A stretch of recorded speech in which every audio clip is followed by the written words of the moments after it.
Hello everyone, I am the spirit of Roberto Clemente, and I am here today to tell you about my life. Some of you may know me as a famous baseball player, but there was so much more to my life than just baseball, and I am excited to share it with all of you. I was born on August 18, 1934 in Carolina, Puerto Rico. I had a mother and father and was the youngest of 7 growing up. My father worked very hard as a foreman of sugar crops, but since my family was very poor, I often worked with him helping to load and unload trucks. Ever since I was very little, I can remember always being athletic and wanting to compete. When I was very little, I loved to run and I was very good at it. Then I discovered baseball. I loved playing and I was even better at baseball than just running. My professional career started when I was 18 years old and I signed a contract to play with Cangrejeros de Santurce, a winter league team and franchise of the Puerto Rican Professional Baseball League. Just 2 years later, I was approached by someone from the Brooklyn Dodgers who offered me a contract to play in one of their AAA teams. I was so excited to finally be moving up to Major League Baseball in the mainland United States.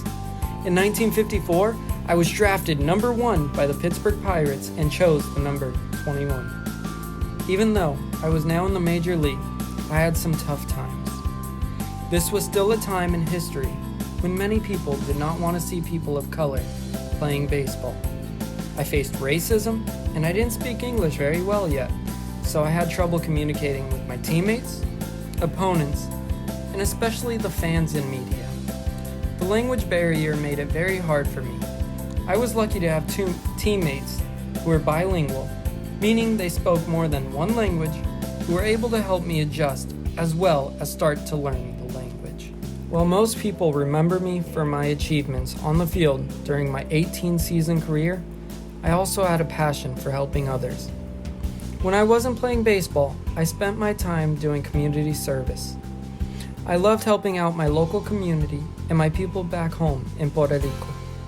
I was also a big advocate for other Latin American players. When I was playing baseball, there were a lot of people who didn't think we should be playing in the same league. I knew this was wrong and wanted to help my fellow athletes to make sure they felt welcomed and respected. During the off-season, I loved going back to Puerto Rico. I would always be proud to play on baseball teams representing my home country. I also held baseball clinics for underprivileged youth and spent time with my family whenever I could. I died doing what I love to do, helping people. I always believed that I would die young anyways. I had been setting up a relief package to Nicaragua after a massive earthquake hit. I wanted to personally accompany the goods since the corrupt government had stolen all the previous ones. Unfortunately, shortly after the plane had taken off, it crashed with no survivors. Shortly after my death, I was inducted into the Hall of Fame. I was the first player who did not have to wait 5 years after my retirement to be inducted. Also, the MLB renamed the Commissioner's Award after me. This award is to be given to players who exemplify sportsmanship and community service. These are things that I strive for during my life, and what I hope I am remembered for many years to come.